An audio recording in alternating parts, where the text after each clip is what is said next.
All right, what's up, guys? We're back. We have now moved to a new location. We are here in Ardmore, Oklahoma at the Best Western.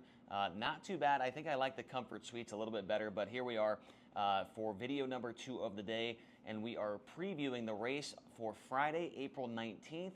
That will be at Southern Oklahoma Speedway right here in Ardmore, Oklahoma. It'll be race number 8 of 2024 for Kubota High Limit Racing. And just some things to look out for and maybe some things that you don't know about the racetrack, and we'll try and answer those questions here in this video. So Ardmore, Oklahoma, here, Southern Oklahoma Speedway, will be Friday, April 19th, 2 days from now. It's a 3/8 mile speedway, and it'll be the first of the year as far as 3/8 mile racetracks go. We've been to a couple of quarter miles, a couple 4/10 miles, and a 1/3 mile, but have not been to a 3/8 quite yet this year. And if you look at the overall schedule, 3/8 miles make up a majority of the schedule with Kubota High Limit Racing. So the first of the year as far as 3/8 go here this weekend. Now, the track record was set back in 2020 on June 11th by Aaron Reitzel with the AllStar Circuit of Champions. That lap time was a 13.109 second time. And ever since then, there's never been a winged 410 sprint car race here at Southern Oklahoma Speedway, and that was the only one previous to that. And the only other 410 race that I could find was with the ASCS Elite Outlaw Non-Wing Series. That race was in 2018, I believe. It's either 2018 or 2021, where Chase Randall went to victory lane. So this will be just the second ever time wing 410 sprint cars have been on the racetrack at Southern Oklahoma Speedway. How many times have we said that over the last couple of weeks here on the channel? Now, looking ahead at the weather forecast, it is supposed to be a high of 66 degrees there on Friday afternoon, a low of 55 degrees, and 15% chance of rain. Overcast conditions as far as the clouds and things like that. You won't be able to see much clear skies according to the weatherchannel.com, and 10 to 15 mile per hour winds throughout the day. So not quite as windy as our last couple of races here with High Limit Racing, but still a little bit too much wind for my liking. Now, it's going to be a $12,000 to win main event and $1,200 to start. And the most recent 410 winner happened on that day we talked about earlier, June 11th of 2020 with the All-Stars. It was Brock Zierfoss going to victory lane that night. So he will not be there. I'm pretty darn sure that Brock Zierfoss will not be in the house on Friday night for Southern Oklahoma Speedway. We are expecting a car count of around 30-ish, and we'll get to some of the drivers that we expect to see there at that racetrack on Friday night. Now, for the full-time High Limit Racing drivers, the High Rollers, how many of them have not been to Southern Oklahoma Speedway? That list is quite long. We've got James McFadden, Corey Day, Brad Sweet, Tanner Thorson, Tyler Courtney, Brent Marks, Parker Price Miller, Jacob Allen, Spencer Baston, Chris Windham, and Rico Abreu. So I want to say it is 11 of the 16 full-time drivers have not been to Southern Oklahoma Speedway. A couple that have, Justin Peck, Corey Eliason, Brenham Crouch, a couple other ones in there, 2 more I believe that I forgot. I can't remember who they were at this point in time, but yeah, so it's going to be a pretty much brand new, brand new slate for almost all of the High Rollers, with the exception of a handful of them that have been there in the past. Another one that has been there is Zeb Wise. Now let's look at recent 3/8 mile success, and I listened to, I think it was Blake Dowell, one of our channel members here, that mentioned that maybe we should look at the success of just 2023, the most recent year of racing, for these stats down here from DirtTracker.com and Justin Fiedler. So David Gravel has the best average finish on 3/8 mile racetracks of 4.27 average finish with the World of Outlaws in 2023. But Brad Sweet has the most wins on 3/8 mile racetracks with 5 victories with the Outlaws just last season. Now, on the flip side of things with the All-Star Circuit of Champions, Rico Abreu, the best average finish on 3/8 miles with the All-Stars. He had a average finish of 2.66 on these types of racetracks.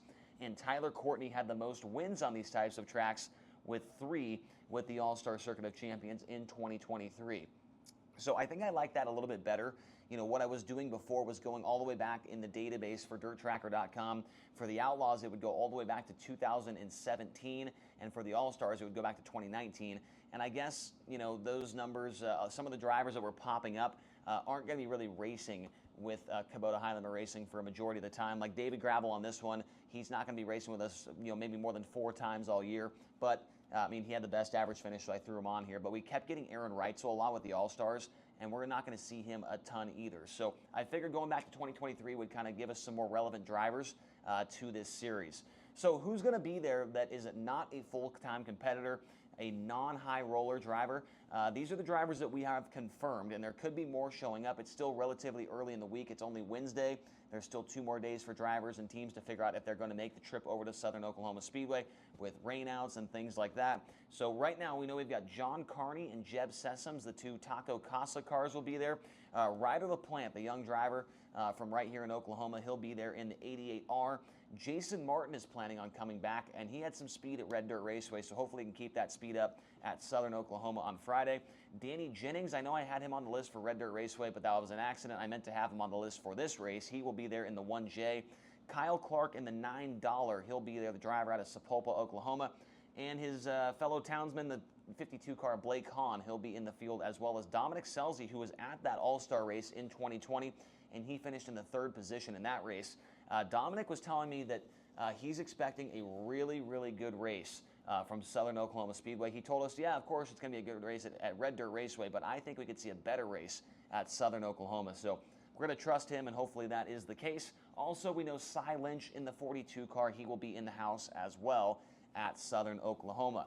Now, looking at the point standings in the bottom right, the current point standings after the 7th race of the year last night at Red Dirt Raceway, Tyler Courtney emerged with the points lead still. Brad Sweet now 33 points behind. Corey Day is having a meteoric rise to the top of the standings. He's up to 3rd place now, 38 points behind Sunshine. Then Brent Marks, 41 points back in 4th, and Jacob Allen is 80 points behind in the 5th position. 6th right now is Spencer Baston, 91 points behind. And how about Rico Abreu, already triple digits behind, just 7 races into the season, back in the 7th position, 105 back. Parker Price Miller is 107 back in 8th. Zeb Wise minus 117 in 9th. And then Justin Peck at minus 137 back in 10th. Those 2 guys, Wise and Peck, they've had some terrible, terrible luck here over the last couple of races, and the results have been mixed. A mixed bag of results for both of those drivers. So hopefully they can get things turned around. They've definitely had speed at times, but just cannot seem to put a whole clean night together without having something happen to them. So yeah, that's all we've got here for this race preview for Southern Oklahoma Speedway. It's going to be the High Limit Hustle on April 19th, Friday night, 2 days from now, for race 8 with High Limit Racing. Hope to see you all there. Let us know down in the comment section below, have you ever been to Southern Oklahoma Speedway? Let us know if you have, and tell us what we should be expecting. Also hit the subscribe button down below. Hit the like button. If you want to be a channel member, we welcome you there. And if you do that, we'll get you on the whiteboard and give you a shout out. So thank you guys so much for watching. We'll see you in the next video, which I think could be a power rankings video. If not, it'll be a race preview for the race on Saturday night at the Salina High Bank Speedway. So thank you guys so much for the support. We'll see you in the next one.